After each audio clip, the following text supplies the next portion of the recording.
As a small watch content creator here on YouTube, I cannot count the times that somebody has asked my opinion on Seiko. Well, actually, I probably could. It would probably be around 4 or 5 times, but you get the point. My answer has always been the same. Overrated, overhyped, okay watches, horrible bracelets. That was until a few months ago when my son hit me up and told me that I needed to review this watch right here. One look and I knew that not only did I want to review this watch here on the channel, but I wanted to add this one to my personal collection as well. This is the SPB513 Prospex Speedtimer by Seiko. The watch that has made me second guess every bad thing I have ever said about the brand. Out the gate, you're going to notice that I do have it on a NATO. And I do want to point out that as much as it surprised me, it is not because the bracelet is horrible. And in fact, the bracelet is actually very nice. Seiko calls it a multi-row bracelet and points out that it inherits design characteristics from the Speedtimer chronograph of the 1970s. I would call it one of the most interesting 3-link bracelets that I have seen in a very long time. With a solid horizontal bar that is vertically brushed being linked to the next by 2 high polished vertical links. This design, in my opinion, not only looks good, but it allows for great articulation, resulting in an incredibly comfortable wearing experience. The clasp, yeah, it could use a little improvement, although machined very well. The point at which the clasp and the bracelet connect could definitely benefit from a little tighter tolerances. With that said, I will say that the bracelet has exceeded my expectations, honestly, by a long shot. If I had to be critical, the one thing that I would say is that at this price point, it would be nice to see a micro adjust, but honestly, that's going to be the same situation with a ton of watches in this price range. Overall, I would say that this bracelet honestly is a winner. So why did I opt to put it on a NATO, you ask? First off, just look at this thing. With that said, the 39.5 millimeter case, while on trend and for most people a perfect size, the short lug to lug of just 44 millimeters makes this watch wear just a bit small for my taste. I think adding the NATO gives it a little bit larger appearance because of the way that the strap folds over on itself on the side. I have a beautiful dive watch from Santorsay collection that is the exact same way.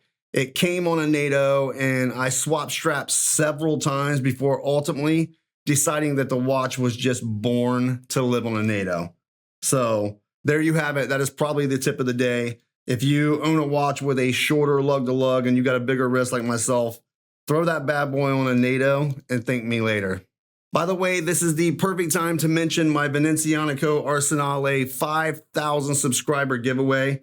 It's coming. I'm currently picking up about 300 subscribers a month, so I would say that it's going to be in the next 5 or 6 weeks. And if you would like a shot at winning, just make sure to watch that video. I'll go ahead and link it in the end of this one. Moving on to the finish, for my taste, this thing is spot on. Radial brushing on the top of the lugs, horizontal brushing on the sides with just the right amount of high polish on a very heavy chamfer and on the bezel. Flip it on its side and you will find 2 unsigned crowns, one at the 3 o'clock and one at the 4. Normally the unsigned part that at this price point would drive me crazy, but given that Seiko is going for the vintage vibe, honestly on this one right here, it doesn't bother me at all. The crown at the 3 o'clock handles setting the time and the date. Yes, that is correct. If you squint your eyes and look really close between the 4 and the 5 o'clock markers, there is a really tiny date. The crown at the 4 o'clock operates the internal rotating bezel with a 60-minute countdown timer, complete with the last 15 minutes being highlighted with 3 5-minute markers in orange. A novelty at best, I know, but it does look very cool, and it is the very feature that makes this watch a speed timer, despite all the criticism online of it not being a chronograph. To use it, you simply rotate the bezel until the desired amount of time you're looking to track meets the minute hand. To put it more simply, let's say that you were doing something that needed to be timed for 20 minutes. You simply rotate the bezel until the 20-minute marker is aligned with the minute hand. That is when the countdown starts. Track that until your minute hand catches up with the 60-minute marker, and that is how you know that 20 minutes has elapsed. The finish on the hands and the indexes, honestly, I cannot find anywhere where Seiko actually shares these specs, but I do know that Time and Tide has called them blackened, and Jody from Just One More Watch, I believe, called them gunmetal. I am not sure what they are, but I can tell you that they look absolutely great in the way that they play with the light. And being that they are applied, they are extremely legible in the way that they just kind of pop off the dial. Speaking of the dial, is it cream? Is it silver? I've even heard it called a matte silver white. So I'm not sure that anyone actually knows, but I can tell you this, that I've been wearing this watch almost daily since I got it. And sometimes it looks like it could be silver. Sometimes it looks like it's cream. Either way, it is absolutely one of my favorite parts about the watch, hands down. The Lume by Seiko standards is not going to win any awards with just a dab of Lumibright at the tip of each hour marker and some inlaid into the handset and the triangle at the 60-minute marker. Personally, I am 100% okay with this because it does give the vintage vibe that Seiko was going for. Flip the watch over and you get a solid case back signed with the Seiko logo and bearing the information needed to tell you just what this watch is capable of. Made in Japan, stainless steel, sapphire crystal, water resistant to 200 meters, which is crazy because that's even without a screw down crown. The Prospex logo letting you know that this is part of Seiko's professional grade collection. Last but not least, the serial number and the number revealing what's under the hood. And in this case, it is the 6R55, one of Seiko's high performance movements that boast 3 days of power reserve. And how do I know that? Because it says so right here on the dial. Seiko achieved the 3-day power reserve by slowing the beat rate down to 3 Hertz or 21,600 beats per hour.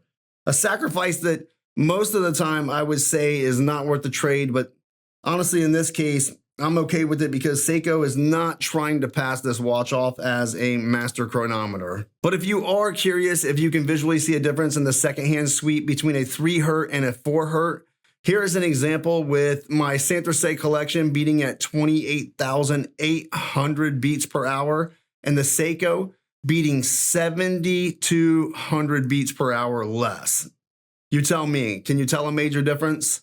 Although I will say that I was kind of shocked to learn that Seiko allows for an accuracy deviation of plus 25 to minus 15 seconds per day. To me, that is kind of a tough sell for a watch in this price range, but I did throw mine on the time grapher and tested it in 5 positions, and it was running at plus 2 to plus 9 seconds per day. So I guess that Seiko is probably taking into consideration mass production and leaving a lot of room for error. Bottom line, honestly, this watch is just cool. Did it convert me to a Seiko crazy? No. But I will tell you this, it has made me second guess how many great watches I have passed on because I didn't take the time to give them a hard enough look. And I will also say that this watch is not going to be leaving my personal collection anytime soon. By the way, don't forget to check out the Venezianico video. You'll find it somewhere in here. If you liked the video, please consider giving it a thumbs up and subscribing while you're there. I'm James, this is Blue Collar Luxe, and I will see you in the next one.